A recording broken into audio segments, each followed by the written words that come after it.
तो प्रयागराज में एक खबर वहां से आ रही है जहां पर छात्रा के साथ छेड़खानी के बाद मनचले की पिटाई का वीडियो अब सामने आ गया है। छात्रा ने मनचले युवक को बेल्ट से पीटा।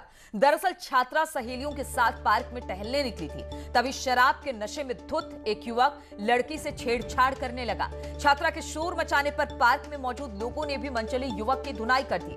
सूचना पर पहुंची पुलिस ने मनचले युवक को गिरफ्तार कर लिया। घटना कर्नलगंज थाना क्षेत्र के चंद्रशेखर आजाद पार्क के पास की है। मनचले को पीटने का वीडियो अब सोशल मीडिया पर वायरल हो रहा है। तो तस्वीरें आप देख सकते हैं, लड़की से छेड़छाड़ करे, लेकिन ये लड़की जो थी वो चुप नहीं रही। उसने अपनी बेल्ट निकाली और फिर इस मनचले युवक को बेल्ट से पीटा। दरअसल छात्रा सहेलियों के साथ पार्क में टहलने निकली थी, तभी शराब के नशे में धुत एक युवक लड़की से छेड़छाड़ करने लगा। इसके बाद लड़की का गुस्सा फूटा और लड़की ने बेल्ट निकालकर इस मनचले की जमकर पिटाई की। छात्रा के शोर मचाने के बाद पार्क में मौजूद लोगों ने भी मनचले युवक की पिटाई की है। उसके बाद वहां पर पुलिस पहुंची और मनचले को गिरफ्तार किया है। घटना बताया जा रहा है कि कर्नलगंज थाना क्षेत्र के चंद्रशेखर आजाद पार्क के पास का है। मनचले को पीटने का ये वीडियो अब सोशल मीडिया पर वायरल हो रहा है।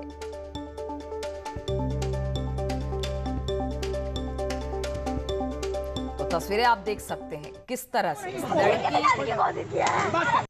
कोई बात नहीं बेटा, कोई बात नहीं, कोई बात नहीं। सब है ना तुम्हारे साथ, परेशान ना हो, सब है तुम्हारे साथ। मारो, किसी भी लड़की के साथ खुद मारो। और बातचीत करने के लिए सर्वेश दुबे हमारे साथ प्रयागराज से जुड़ गए हैं। सर्वेश, हुआ क्या था?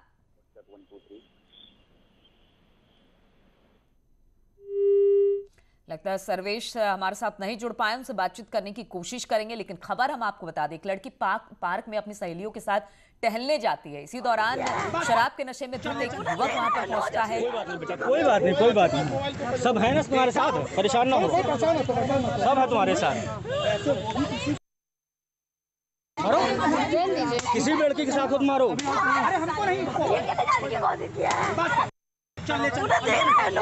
बात नहीं बेटा, कोई बात नहीं, कोई बात नहीं। सब है ना तुम्हारे साथ, परेशान ना हो। गिरफ्तार किया गया। तस्वीरें हम इसलिए आपको खास तौर पर ये दिखा रहे हैं और ये तस्वीरें भी वायरल इसलिए हो रही है क्योंकि इस लड़की ने बिना डरे वहीं पर इस लड़के की पिटाई की है। और सबसे बड़ी बात है कि कोशिश आजकल यही होती है कि किसी तरह से इस तरह से छेड़छाड़ की जाए। लड़कियां इसको लेकर डर जाती हैं, लेकिन ये लड़की जो थी वो बिना डरे वहां पर इस लड़के को उसने वहीं पर सबक सिखाया है। सर्वेश दुबे प्रयागराज से एक बार फिर से कोशिश करेंगे उनसे बातचीत करने की। सर्वेश, आवाज मिल रही है तो बताइए कि ये पूरा मामला हुआ क्या था? देखिए, पूरा मामला ये था कि चंद्रशेखर आजाद पार्क है जिसका पुराना नाम अल्फ्रेड पार्क है। यहाँ पर लोग सुबह और शाम को घूमने जाते हैं। कुछ छात्राएं हैं जो कि यहाँ पर तैयारी करती हैं और बाहर से आके रह रही हैं। वहाँ कुछ छात्र छात्राएं भी अध्ययन करते हैं, वहाँ पर पढ़ाई करते हैं शाम के वक्त, क्योंकि वहाँ पर शांत माहौल रहता है। वहाँ पर कुछ छात्राएं गई हुई थी और एक छात्र जो कि एक युवक था जो कि नशे की हालत में था, वो गया और लड़कियों से छेड़खानी करने लगा। और जब एक लड़की ने इसका विरोध किया तो उसने उसका हाथ पकड़ लिया। इस पर वहां पर मौजूद लोगों के सामने लड़की ने उस मनचले की जमकर धुनाई की, बेल्ट से उसकी पिटाई की और उसके बाद मौजूद लोगों ने आरोपी युवक को छुड़ाकर कर्नलगंज पुलिस के हवाले कर दिया। तो ये पूरा वाकया ये कह सकते हैं कि छेड़खानी की जो घटनाएं हैं वो रुकने का नाम नहीं ले रही है। पुलिस लगातार गश्त कर रही है, सख्ती बरती जा रही है और तमाम ऑपरेशन मजनुओं के खिलाफ चलाए गए, लेकिन उसके बावजूद जो स्थान है, सार्वजनिक स्थान है, वहां पर छेड़छाड़ किस तरह की घटनाएं हो रही हैं। बिल्कुल सर्वेश, तो कहा जा सकता है लड़कियों को भी डरने की जरूरत नहीं है। प्रशासन भी अब मुस्तैद है, लेकिन इसके बावजूद इस तरह के मनचलों की हरकतें रुकने का नाम नहीं ले रही है, जो कि प्रयागराज के एक पार्क में देखने को मिला। बहुत बहुत शुक्रिया आपका हमारे साथ जुड़ने। किसी लड़की के साथ खुद मारो। कोई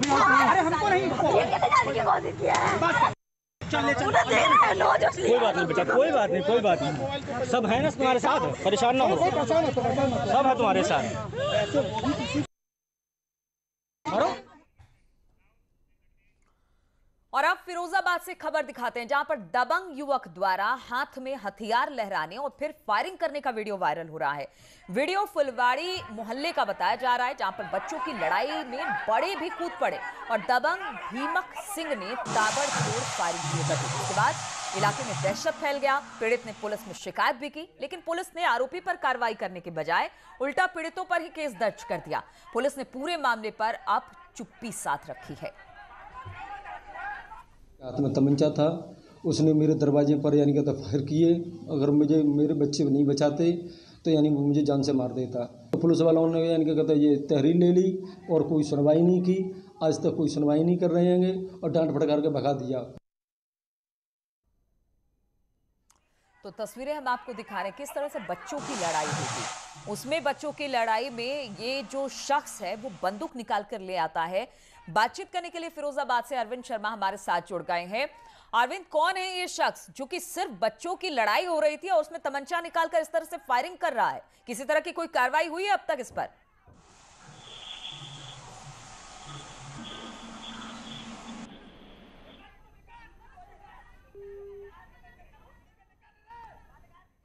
तो ये शख्स आप देख सकते हैं कि किस तरह से बच्चों की लड़ाई हो रही थी और इसकी हनक जरा देखिए। बच्चों की लड़ाई के दौरान ही ये पिस्तौल निकाल कर ले आया और उसके बाद कहा यह जा रहा है कि फायरिंग भी की। और जब पीड़ित पक्ष ने इस बात की शिकायत की तो उल्टे पुलिस इस दबंग के खिलाफ कार्रवाई करने की बजाय पीड़ित पक्ष के खिलाफ ही कार्रवाई करनी शुरू कर दी है। और नोएडा से बड़ी खबर है, यहां पर पुलिस और शराब तस्करों के बीच मुठभेड़ हुआ। 2 शराब तस्कर को गोली लगी है। भारी मात्रा में शराब भी बरामद किया गया इनके पास से। शराब की कीमत लगभग 25 लाख बताई जा रही है। हरियाणा से बिहार जा रही थी शराब, टायर के अंदर छुपाकर ये शराब को लेकर जा रहे थे जब पुलिस के साथ इनकी मुठभेड़ हुई है। 2 लोगों को यानी 2 तस्करों को गोली लगी है। मुठभेड़ में 2 शराब तस्कर गोली से घायल हुए हैं। भारी मात्रा में शराब इनके पास बरामद की गई है। शराब की कीमत बताया जा रहा है कि करीब 25 लाख है। हरियाणा से बिहार लेकर जाए जा रहे थे और बड़े शातिर तरीके से शराब को टायर के अंदर छुपाया गया था। और पुलिस ने जब बदमाशों के साथ पुलिस की मुठभेड़ हुई तो इस दौरान शराब भी जब्त की गई है और 2 बदमाश घायल भी हुए हैं। ये पुलिस आयुक्त महोदय द्वारा कमिश्नरेट गौतम बुद्ध नगर में लगातार शराब तस्करों के विरुद्ध एक अभियान चलाया जा रहा है। पिछले दिनों में काफ़ी शराब बरामद हुई है। उसी की कड़ी में आज दादरी पुलिस की दादरी बाईपास पे बदमाशों से मुठभेड़ हुई है जिसमें 2 बदमाश घायल हुए हैं। दोनों के पैर में गोली लगी है। तो शराब तस्कर थे, ये बताया जा रहा है कि हरियाणा से बिहार शराब लेकर जा रहे थे जब पुलिस ने इनको दादरी के पास रोकने की कोशिश की है। जब ये नहीं रुके हैं तो पुलिस के साथ इनकी मुठभेड़ हुई है। 2 बदमाश 2 तस्कर इसमें घायल हुए हैं और इनके पास से 25 लाख की शराब भी बरामद की गई है। बताया जा रहा है कि जो ट्रक का टायर होता है उसके अंदर बड़े शातिराना तरीके से ये छुपाकर शराब की तस्करी कर रहे थे। फिलहाल तो 2 जो तस्कर हैं उनको गोली लगी है और अब वो पुलिस की गिरफ्त में है। बातचीत करने के लिए अमित हमारे साथ जुड़ गए हैं। अमित, कहां पर हुई है मुठभेड़ और सिर्फ 2 ही लोग थे या फिर बाकी और भी बदमाश थे?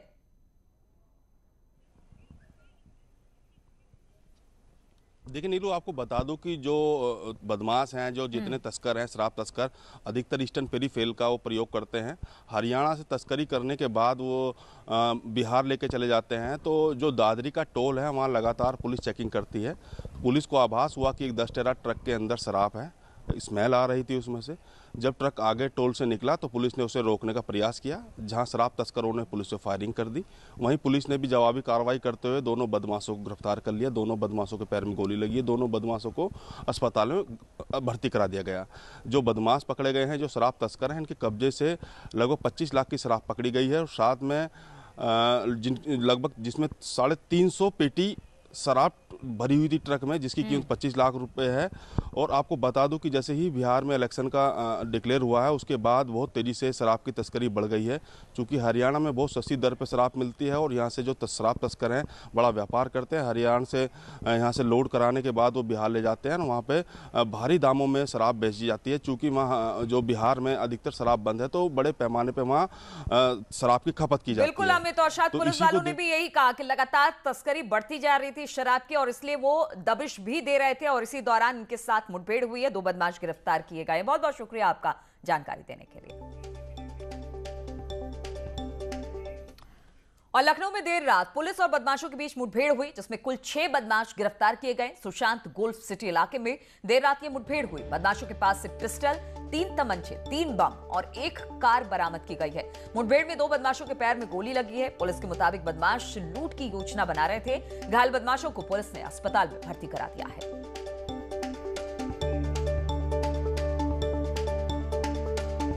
तो लखनऊ से देर रात खबर यह आई कि पुलिस और बदमाशों के बीच मुठभेड़ हुई, जिसमें कुल 6 बदमाश गिरफ्तार किए गए हैं। सुशांत गोल्फ सिटी इलाके में देर रात ये मुठभेड़ हुई। बदमाशों के पास से पिस्टल, 3 तमंचे, 3 बम और बताया जा रहा है कि एक कार भी बरामद की गई है। मुठभेड़ में 2 बदमाशों के पैर में गोली लगी है। पुलिस के मुताबिक बदमाश लूट की योजना बना रहे थे। घायल बदमाशों को पुलिस ने अस्पताल में भर्ती करा दिया है। तो बड़ी खबर है, 6 बदमाश अब पुलिस की गिरफ्त में है। मुठभेड़ हुई देर रात लखनऊ पुलिस और बदमाशों के बीच में। बताया जा रहा है कि बदमाशों के पास से पिस्टल और तमंचे बरामद हुए हैं। ऋषभ मणि हमारे साथ जुड़ गए हैं। ऋषभ, कहां पर यह मुठभेड़ हुई है और 6 बदमाश कहा जा रहा है कि इसमें गिरफ्तार किए गए, जिनमें 2 को गोली लगी है, क्या जानकारी? नीलू, देखिए, देर रात करीब 1:45-2 के बीच की घटना है, जब लखनऊ पुलिस अपनी चेकिंग में लगी हुई थी तो एक अर्टिगा कार को सुशांत गोल्फ सिटी इलाके में पुलिस ने रोका है। लेकिन पुलिस को देख के इन्होंने अपनी गाड़ी भगाने की कोशिश की है, तो पुलिस ने आगे घेराबंदी की है। बदमाश अपनी कार से उतर के भागे हैं, उनकी ओर से फायरिंग की गई है। जवाब में पुलिस की ओर से भी फायरिंग की गई है। तो उसमें 2 बदमाश हारून और अखिलेश शुक्ला, इन दोनों के पैर में गोली लगी है और इनके साथ कार में 4 बदमाश और थे, इनको पकड़ा गया है। तो कुल 6 बदमाश गिरफ्तार हुए, जिनमें से 2 के पैर में गोली लगी है। इन लोगों के कब्जे से एक पिस्टल मिली है, 3 तिमंचे मिले हैं, 3 बम मिले हैं। और जो शुरुआती पूछताछ हुई है उसमें सामने आया है कि ये किसी डकैती की वारदात को अंजाम देने की फिराक में थे। 2 बदमाश इसमें बाहर के जिलों के हैं, एक सीतापुर का, एक हरदोई का है। तो पुलिस इनके क्रिमिनल रिकॉर्ड भी अब निकलवा रही है। नीलू, चलिए, बहुत बहुत शुक्रिया आपका ऋषभ हमारे साथ जुड़ने के लिए।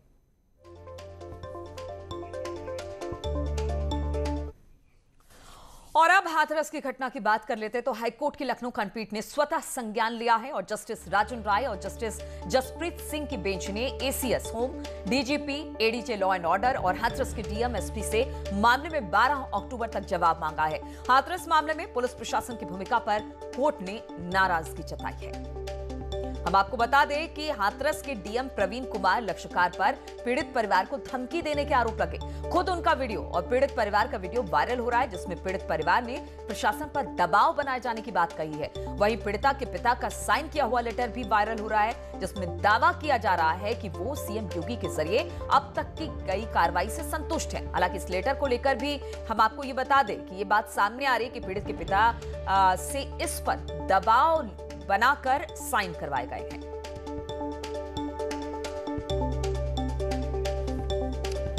तो मैं आपको बता दें कि लगातार इस पूरे मामले को लेकर अब पुलिस प्रशासन पर भी सवाल उठ रहे हैं और कहा यह जा रहा है कि जो हाथरस के डीएम प्रवीण कुमार हैं, उनका एक वीडियो भी आया सामने।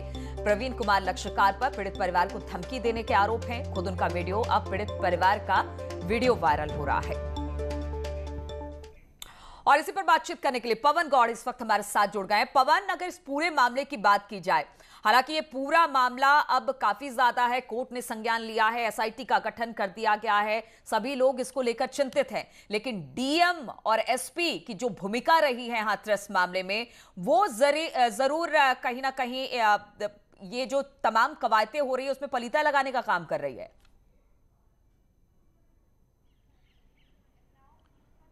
जी बिल्कुल, आप पहले दिन से ही इस पूरे मामले में कहीं ना कहीं पुलिस और प्रशासन की जो भूमिका रही है वो कहीं ना कहीं इस पूरे मामले को आगे जिस तरह से इस मामले को आगे बढ़ा और जिस तमाम तरह के विवाद जो खड़े हुए उसमें कहीं ना कहीं इसका बहुत बड़ा योगदान यहाँ के जो पुलिस है और यहाँ जो शासन जो है उनके लोगों का बहुत बड़ा योगदान रहा है। चाहे पहले ही दिन से एफआईआर करने में देरी की बात हो या उसके बाद रात्रि में जो पीड़िता है उसके शव का अंतिम संस्कार करने की बात हो, या फिर अब जो कल जिस तरह से जो पीड़िता के परिवार है उसको एक वीडियो जो डीएम का वायरल हो रहा है, बताया जा रहा है कि धमकी दे रहे हैं कि आप बार बार बयान क्यों बदल रहे हैं, आप ऐसे बयान बदलेंगे तो आज मीडिया है, कल चली जाएगी और आपको और हमको यहीं रहना है। तो ऐसे ये जो बयान लगातार और वीडियो जो लगातार वायरल हो रहे हैं उनसे कहीं ना कहीं इस पूरे मामले को तूल मिलता जा रहा है और कहीं ना कहीं सरकार जो कोशिश कर रही है इस पूरे मामले को खत्म करने के लिए, जिस तरह से SIT बनाई गई, मुख्यमंत्री योगी आदित्यनाथ ने संज्ञान लिया, कठोरतम कार्रवाई के आदेश दिए, खुद प्रधानमंत्री ने मुख्यमंत्री योगी आदित्यनाथ से फोन पे बात की और दोषियों पर कठोरतम कार्रवाई की बात की। तो ये जिस तरह से सरकार एक प्रोएक्टिव होकर लगातार पवन, कहा जा सकता है कि लगातार सरकार कोशिश कर रही है कि पीड़िता को इंसाफ मिले, लेकिन इस तरह के अधिकारी जरूर जो उनकी कार्यप्रणाली है उस पर सवाल जरूर उठते हैं। बहुत बहुत शुक्रिया आपका हमारे साथ जुड़ने के लिए। और आपको सुनाते हैं डीएम ने क्या कहा पीड़ित परिवार से। अब आपकी इच्छा, आपको बार बार बयान बदलना में आप अपनी विश्वसनीयता खत्म मत करिए। तो मीडिया वाले मैं आपको बता दूं, आज अभी आधे चले गए, कल सुबह तक आधे और निकल जाएंगे, 2-4 बचेंगे कल रात को, तो हम ही आपके साथ खड़े हैं। ठीक है, अब आपकी इच्छा, आपको बार बार बयान बदलना नहीं बदलना है, अभी हम भी बदल जाए कि नहीं, हमें आप अपनी विश्वसनीयता खत्म मत करिए। तो मीडिया वाले मैं आपको बता दूं, आज अभी आधे चले गए, कल सुबह तक आधे और निकल जाएंगे, 2-4 बचेंगे कल रात को, तो हम ही आपके साथ खड़े हैं। ठीक है, अब आपकी इच्छा, आपको बार बार बयान बदलना नहीं बदलना है, अभी हम भी बदल जाए कि नहीं, हमें आप। और चलिए यहाँ पर रुकेंगे छोटे से ब्रेक के लिए, ब्रेक के बाद बहुत जल्द लौटते हैं।